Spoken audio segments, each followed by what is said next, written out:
आदाब साथियों, इस वक्त team the aware point news पहुंची है सीलमपुर चौहान बागड़ वार्ड 41E में, जहां पिछले साल उपचुनाव में भारी मतों से कांग्रेस को जीत हासिल हुई थी। जीत इतनी बड़ी कि कांग्रेस ने हुक्का मचा दिया था। 5 सीटों में से 1 सीट हासिल लगी थी और 4 आम आदमी पार्टी के हाथ लगी थी। पूरी दिल्ली का उपचुनाव 5 सीटों पर था, लेकिन रुझान सिर्फ एक सीलमपुर की चौहान बागड़ सीट पर था। वजह साफ थी, पूरी दिल्ली सरकार और माइनॉरिटी की ये सीट थी। तमाम मुस्लिम नेता यहाँ पूरी तरह से बैठे हुए थे और चुनाव को बनाने में लगे हुए थे। भाई ने निभाई अपनी बात, चौहान बागड़ की बहनों को दी लाइब्रेरी की सौगात। उस वक्त उस उपचुनाव में एक बहुत बड़ा मुद्दा शिक्षा का भी बना कि मुद्दों पर चुनाव होगा, ये बात बार बार कही जा रही थी और उस चुनाव को लेकर बड़ी गर्माहट थी दिल्ली की सियासत में, और उसको देखकर आने वाला निगम का आगामी चुनाव भी तय किया जाएगा। ऐसे कयास लगाए जा रहे हैं कि माइनॉरिटी की सीटें कांग्रेस को हासिल होंगी। यही तमाम चीज़ें जानने के लिए कि आखिर जिस लाइब्रेरी को लेकर, जिन मुद्दों को लेकर चुनाव हुआ था, उस पर कितना काम हुआ है, कितने वादे किए गए थे, क्या वो पूरी तरह से कामयाब हुए हैं, उन वादों को निभाया गया है या फिर सिर्फ एक चुनावी दाव खेला गया है, जानने के लिए यहाँ से नवनिर्वाचित पार्षद जो पिछले साल चौधरी ज़ुबैर अहमद हैं, उनके पास पहुँचे हैं और उनसे इस पूरे वार्ड 41E की जानने की कोशिश करेंगे कि जो वादे आपके द्वारा किए गए थे उनको पूरा किया जा रहा है या फिर ये आने वाले निगम के चुनाव में एक सिर्फ चुनावी दाव फेंका जा रहा है। चौधरी ज़ुबैर साहब, बहुत बहुत स्वागत है आपका द अवेयर पॉइंट न्यूज़ पे कि आपने हमें समय दिया। बहुत बहुत शुक्रिया आपका कि आपने भी समय दिया। चौधरी साहब, पिछले साल चुनाव हुआ, 10,000 से ज़्यादा वोटों से आपको जीत हासिल हुई। 5 सीटों पर उपचुनाव था। पूरी दिल्ली सरकार वार्ड 41E चौहान बागड़ में आई थी। खुद दिल्ली के मुख्यमंत्री अरविंद केजरीवाल आए, आपने उनको काले झंडे दिखाए, आपने कहा था मुद्दों पर चुनाव होगा। चुनाव तो मुद्दों पर हुआ था, उसमें जो वादा हुआ था लाइब्रेरी बनाने का, अमानतुल्लाह खान की बात करें या फिर इमरान हुसैन दिल्ली सरकार के खाद्य आपूर्ति मंत्री, सभी ने बड़े बड़े मंचों से आवाज़ लगाई थी। क्या वो आपने वादा पूरा किया? मैंने अपने इलेक्शन में 4 वादे किए थे। एक मेरा वादा था नाजायज़ चलान नहीं होने दूंगा, नहीं हो रहे। दूसरा वादा था लैंडर पे जो पैसा एमसीडी खाती है वो नहीं खाने दूंगा, नहीं खाया जा रहा, आप पूरा एरिया घूम सकते हो। एक मेरा वादा था कि कूड़े की शिकायत के लिए पार्षद को ढूंढने की ज़रूरत नहीं है। क्यों पार्षद के पास जाए आदमी कि मेरी गली में कूड़ा पड़ा उठवा दो। आप टेक्नोलॉजी का ज़माना, आप मैसेज करो ना। मैंने कहा था एक व्हाट्सअप नंबर दूंगा, दे दिया। एक आखिरी वादा था लड़कियों के लिए लाइब्रेरी का। लेट इसलिए हुआ, जगह की तंगी थी, सरकारी जगह मेरे वार्ड में नहीं है।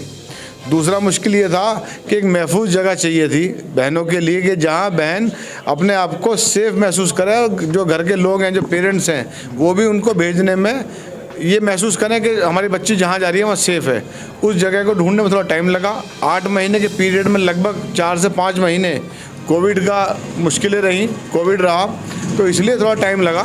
और अल्लाह का शुक्र और सबकी दुआओं से लाइब्रेरी बनकर तैयार है और परसों उसको इनॉग्रेशन किया गया और पब्लिक के हैंडओवर कर दी गई है। वो लाइब्रेरी जो बनाई है वो पब्लिक की, जनता के, आप कह रहे हैं वादा निभाया। आगामी निगम चुनाव का वो चुनावी दाव तो नहीं है, क्योंकि निगम का चुनाव अगले 2-3 महीने में हो जाना है। मैं तो ये कहता हूँ साहब, अगर ये दाव है तो सारे नेता यही दाव खेलें पब्लिक के लिए। क्या अभी कुछ विपक्षी छीटाकशी कर रहे थे, मैं कह रहा हूँ मुझे गाली मत दो।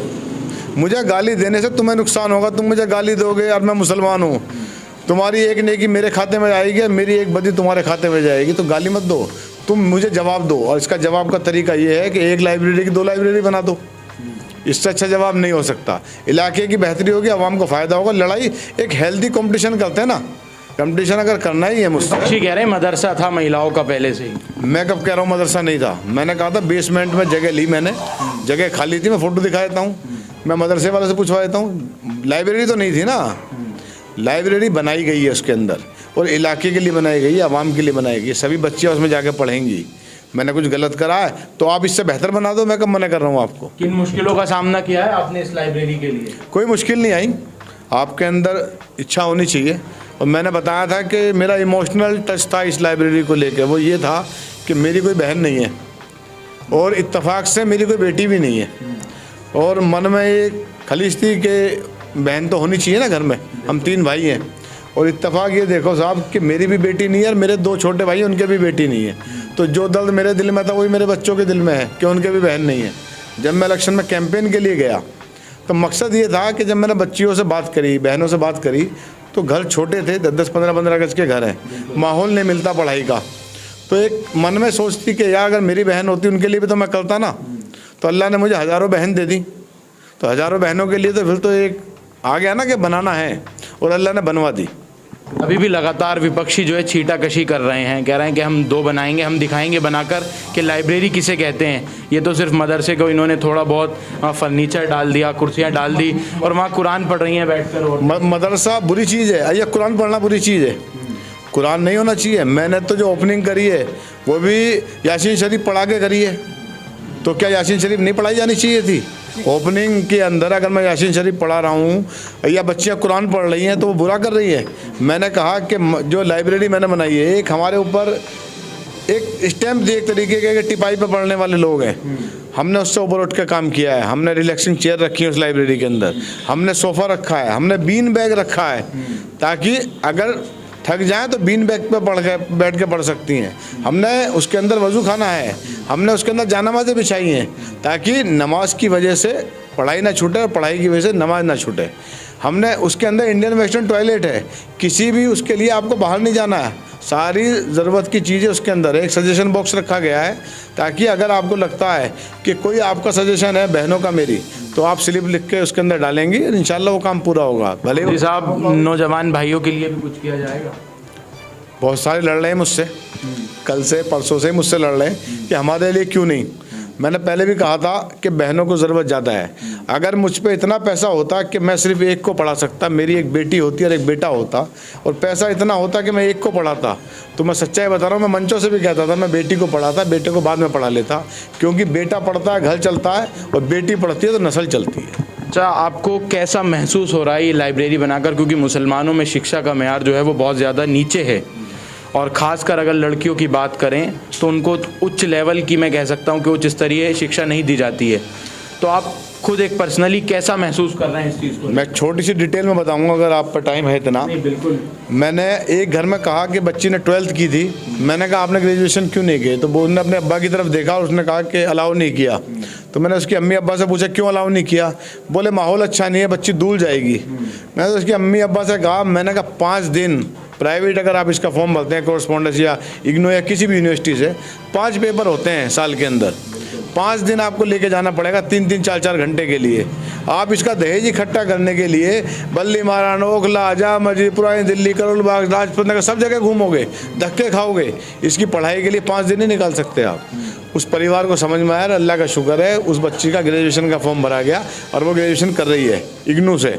तो अगर आप समझाओगे तो समझ में आता, हर कोई अपने बच्चों को पढ़ाना चाहता है, ऐसा कोई नहीं जो नहीं पढ़ाना चाहता।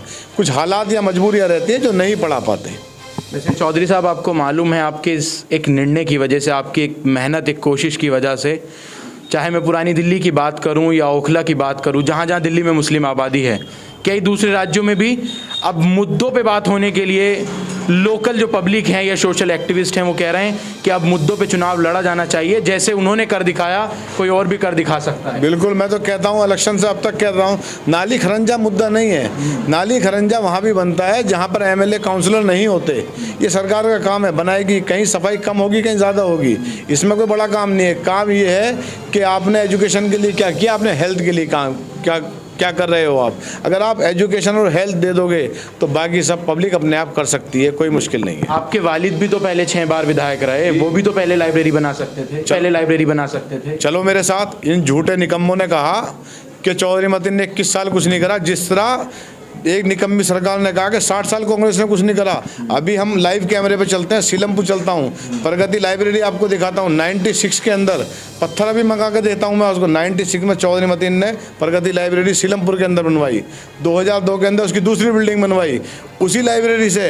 अभी कुछ दिन पहले जो यूपीएससी का एग्ज़ाम हुआ था उसमें एक दिल्ली पुलिस के कांस्टेबल फिरोज़ आलम IPS बने, और परसों मेरी बात हुई उनसे फ़ोन पे। उन्होंने कहा, मैंने उनसे पूछा कि आप सीलमपुर लाइब्रेरी से भी पढ़े हैं? उन्होंने कहा सीलमपुर लाइब्रेरी कांग्रेस ने कुछ नहीं करा। अभी हम लाइव कैमरे पे चलते हैं, सीलमपुर चलता हूँ, प्रगति लाइब्रेरी आपको दिखाता हूँ। 96 के अंदर पत्थर अभी मंगा के देता हूँ मैं उसको। 96 में चौधरी मतीन ने प्रगति लाइब्रेरी सीलमपुर के अंदर बनवाई। 2002 के अंदर उसकी दूसरी बिल्डिंग बनवाई उसी लाइब्रेरी से। अभी कुछ दिन पहले जो यूपीएससी का एग्ज़ाम हुआ था उसमें एक दिल्ली पुलिस के कांस्टेबल फिरोज़ आलम IPS बने। और परसों मेरी बात हुई उनसे फ़ोन पे। उन्होंने कहा, मैंने उनसे पूछा कि आप सीलमपुर लाइब्रेरी से भी पढ़े हैं? उन्होंने कहा सीलमपुर लाइब्रेरी से भी नहीं पढ़ा, उसी से पढ़ा हूँ। उस लाइब्रेरी से पढ़ के लोग IAS IPS भी बन रहे हैं। दिक्कत ये थी कि दिखावा नहीं किया, कभी प्रचार नहीं किया, इसलिए लोग कहते हैं कि कुछ नहीं किया। अगर कुछ नहीं किया तो शास्त्री पार्क अस्पताल तुम्हारे किसी रिश्तेदार ने आके बनवा दिया? किसने बनवाया था? तुमने क्या करा? स्कूल किसने बनवाए? हवा में आ गए क्या? आप कहते हो 21 साल कुछ नहीं किया, तुम अंधे हो। ये सड़कें नहीं थी, यहाँ पर कच्ची सड़कें थी, मट्टी थी। आप ये कहते हो कि कुछ नहीं करा, तो स्कूल किसने बना दिए? ये हॉस्पिटल किसने बना दिया? आपने क्या बनाया? आप ये बताओ ना। आप तो मैं कह रहा हूँ जितना चौधरी मतीन ने बनाया इतना उसका आधा बना दो। 7 साल हो गए आपको, बना दो आप। तो आपके चुनाव अगर किसी बहन बेटी की शादी होगी, सगाई होगी, लड़की देखने वाले आएंगे, लड़के देखने वाले आएंगे, जन्मदिन, हकीका, वलीमा जो होगा, अगर शाम में भी, क्योंकि शाम में सफाई नहीं होती थी, अगर हमें आप मैसेज करोगे हम शाम में सफाई भी करवाएंगे, चूना भी लगवाएंगे। अल्लाह का शुक्र है हमारे एरिया में अगर किसी के यहाँ कोई फंक्शन होता है, फ़ोन आता है तो उसके यहाँ शाम को सफाई भी होती है, उसके पे गुलाब के फूल भी डलवाए जाते हैं। लेकिन विधायक जी तो यहाँ के वो आपके कूड़े के अंबार और ढेर के वीडियो दिखाते फिरते हैं। दिखाओ हमें। नहीं, उन्होंने अभी बकरा ईद के समय पे बकरा ईद जैसी चौहान मांगर की हुई, आप इलाके में घूमो ना। अच्छा चौधरी साहब, एक बात और मुझे बताइए, अगर एक भी मटन का वेस्ट आपको पड़ा दिखा देते, आप पूरा इलाके से पूछ लो, ऐसी सफाई बकरा ईद पर अगर कभी इस इलाके में हुई हो तो हम राजनीति छोड़ देंगे। अच्छा चौधरी साहब, मुझे एक बात और बताइए, आपका मुकाबला यहाँ के विधायक से है या पार्षदों से है? कौन, क्योंकि एक मैं देखता हूँ कि यहाँ जो सीधा मुकाबला होता है, अगर विधायक कुछ बात कहते हैं तो वो चौहान बागड़ के पार्षद को कहते हैं। वो गलती से विधायक तो बन गए, लेकिन वो अपनी पार्षदी से बाहर निकले नहीं है। जब शराब के ठेके खुल रहे थे तो जब हमने शराब का ठेका चौहान बागड़ में रुकवा दिया तो विधायक जी ने कहा कि मैंने रुकवा दिया। ये 3 वार्ड भी उन्हीं के विधानसभा में आते हैं, या वो चौहान बागड़ के विधायक हैं, वो सीलमपुर के विधायक हैं, चौहान बागड़ के विधायक नहीं है। उन्हें चाहिए था कि पूरी विधानसभा में जो ठेके खुले उन्हें रुकवाने का काम करते। उनके नाक के सामने, आँख के सामने 10 नंबर गली पर ठेका खुल चुका है, चौहान बागड़ में ठेका नहीं खुला है सिर्फ। अच्छा, आपका वो अंदाज ठेकों को लेकर नहीं खुलने दिया जाएगा, एक तरह से कहो कि पूरी तरह से लय में कह रहे हैं चौधरी जुबैर, नहीं जी कमिश्नर साहब यहाँ नहीं खुलने दिया जाएगा, यहीं अनशन दे दूंगा।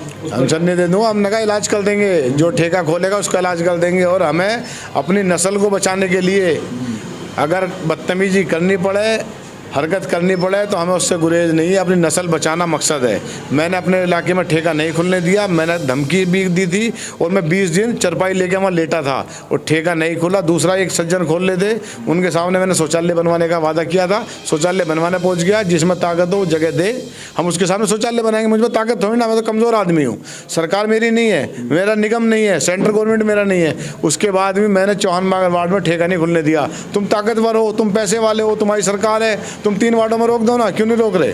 और नहीं रोक सकते तो इस्तीफा दे दो, हमें दे दो ताकत, हम रोक के दिखा देंगे। आने वाला निगम का चुनाव किन मुद्दों पर होगा? डेवलपमेंट के मुद्दों पर होगा।